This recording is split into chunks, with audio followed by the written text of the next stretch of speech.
नमस्कार। तथ्य में आपका स्वागत है। मैं हूं मनीष अवस्थी और तथ्य में हम बात करेंगे आनंद मोहन की। जी हां, 90 के दशक में खूब था आनंद मोहन का रसूख। तथ्य, लेकिन इन 2 दशकों में कोसी से पानी बहुत बह चुका है सिर के ऊपर। बिहार के बाहुबली राजनेता और पूर्व सांसद आनंद मोहन की आखिरकार जेल से सुबह तड़के 4 बजे के दौरान रिहाई हो गई। गोपालगंज के तत्कालीन डीएम जी कृष्णैया हत्याकांड के दोषी आनंद मोहन की रिहाई के बाद उनके स्वागत में कई जगह सड़कों पर पोस्टर और बैनर लगे हुए देखे गए। रिहाई के समय भी आनंद मोहन का रसूख कुछ उसी तरह नजर आया जैसा 16 साल पहले जेल जाते वक्त दिखाई दिया था। बिहार में आनंद मोहन का सियासी रसूख कैसा है, इसका अंदाजा इस बात से लगाया जा सकता है कि कोई भी दल खुलकर विरोध नहीं कर पा रहा। बिहार सरकार में शामिल 7 दल आनंद मोहन की रिहाई का खुलकर समर्थन कर रहे हैं, तो विपक्षी बीजेपी नेता दुविधा में फंसे हैं। जी और चाहकर भी विरोध नहीं कर पा रही है। आनंद मोहन की रिहाई के पीछे की वजह 2024 का लोकसभा चुनाव, जिसके जातिगत समीकरणों से जोड़कर देखा जा रहा है। लेकिन पिछले 3 दशकों में कोसी से पानी बहुत ऊपर बह चुका है और अब हालात 90 के दशक जैसे ही होंगे ये कहना मुश्किल है। दरअसल आनंद मोहन ने 90 के दशक में एक उभरते हुए स्वर्ण जाति के नेता के रूप में अपनी पहचान बनाई थी। कहा जाता है कि तब आनंद मोहन के एक भाषण से भूमिहार और राजपूत वोटरों के वोट तय होते थे। 3 दशक के बाद एक बार फिर से आनंद मोहन से उसी राजनीतिक रसूख के सियासी लाभ उठाने की कोशिश और कवायद जारी है। लेकिन अब बिहार की राजनीतिक दशा और दिशा दोनों ही बदल गई है। ऐसे शुरू हुआ सियासी सफर आनंद मोहन का तथ्य है, आपको जानना होगा। जी हाँ, आनंद मोहन का सियासी सफर 1990 में हुआ, जब वह जनता दल के टिकट पर पहली बार महिषी विधानसभा सीट से विधायक बने एमएलए। यह वह दौर था जब मंडल कमीशन बनाम मंदिर की राजनीति अपने चरम पर थी और लालू प्रसाद यादव ने इस कमीशन का समर्थन भी किया, जबकि आनंद मोहन ने खुलकर इसकी विरोध किया था। जब जनता दल ने सरकारी नौकरियों में मंडल कमीशन की 27% आरक्षण वाली बात का समर्थन किया था, तो आनंद मोहन ने अपनी राह अलग कर ली और सवर्णों के हक में आवाज उठानी शुरू कर दी।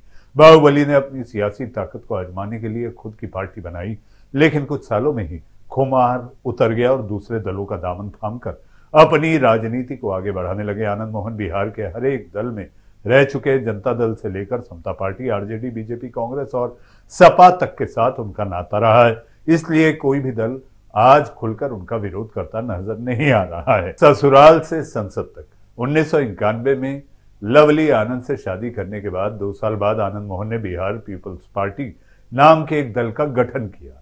इस पार्टी ने आरक्षण का विरोध किया। यहां आनंद मोहन ने भूमिहार और राजपूत जाति को एक मंच पर लाने का काम किया। इसके बाद 1994 में हुए लोकसभा चुनाव में आनंद मोहन ने समता पार्टी के उम्मीदवार के रूप में पत्नी लवली आनंद को वैशाली सीट से उम्मीदवार बना दिया।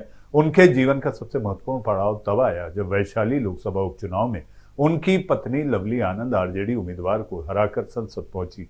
3 जगह से मिली हार 1995 में जब आनंद मोहन की चर्चा हर तरफ हो रही थी और उनकी लोकप्रियता चरम पर थी, तो उन्होंने 3 जगहों से विधानसभा का चुनाव लड़ा और हर जगह से शिकस्त का सामना करना पड़ा। इसके बाद 1996 में आनंद मोहन समता पार्टी में शामिल हो गए और चुनाव भी लड़ा, लेकिन हार गए, जिसके बाद उनका पार्टी से मोह भंग हो गया। 2 साल बाद यानी 1998 में आनंद मोहन ने लालू प्रसाद यादव की आरजेडी का दामन थाम लिया और शिवहर सीट से लोकसभा का टिकट भी मिल गया और जीत हासिल कर संसद पहुंच गए। जी आगे बढ़ते हैं। तथ्य, आनंद मोहन हर दल में रहे शामिल। जी हाँ, बिहार में शायद ही ऐसा कोई बड़ा दल रहा हो जिसमें आनंद मोहन शामिल ना हुए हों। जनता दल के बाद अपनी पार्टी का गठन किया और फिर समता पार्टी का दामन थाम लिया।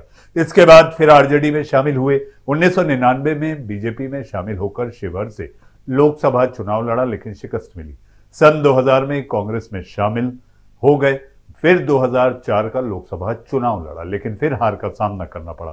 पत्नी ने संभाली सियासी विरासत। तथ्य है, आनंद मोहन के जेल जाने के बाद पत्नी लवली आनंद ने जमकर राजनीति की और उनकी राजनीतिक विरासत को संभाल भी लिया और पति की तरह लगातार दल बदलते रही, लेकिन हर बार का हार का सामना करना पड़ा। जेल में बंद रहने के दौरान 2010 में पत्नी लवली आनंद ने कांग्रेस के टिकट पर चुनाव लड़ा, लेकिन हार गई।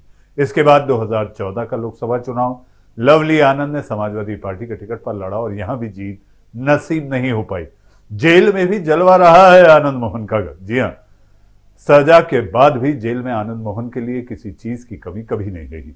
इसका खुलासा आईपीएस अफसर अमिताभ दास ने किया है। पूर्व आईपीएस अमिताभ दास बताते हैं कि अक्टूबर 2021 में डीएम और एसपी सहरसा ने जब सहरसा जेल में छापेमारी की तो आनंद मोहन के पास से कई आपत्तिजनक चीजें बरामद हुई थी और एक मोबाइल भी उनके पास से बरामद हुआ था।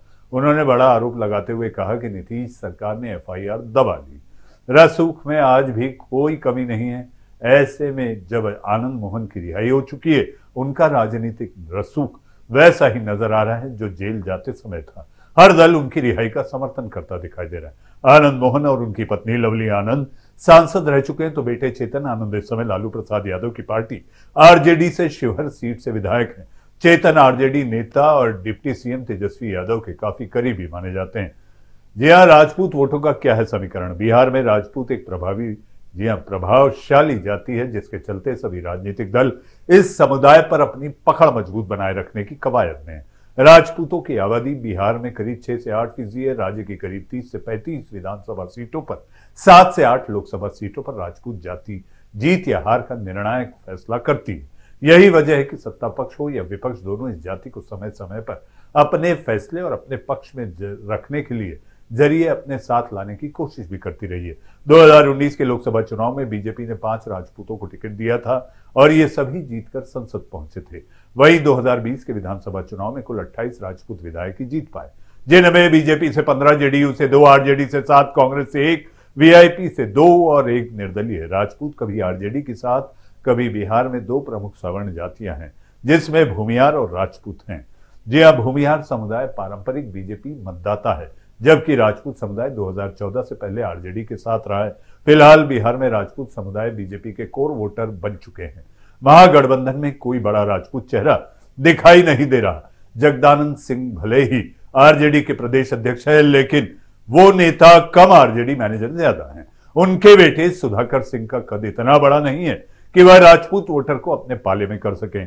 साथ ही नीतीश कुमार पर हमलावर रहने की वजह से आरजेडी उनसे असहज महसूस कर रही है। ये वजह है कि आनंद मोहन जैसे नेताओं के सहारे महागठबंधन बिहार में अपने खिसके हुए जनाधार को दोबारा से हासिल करने की कवायद में।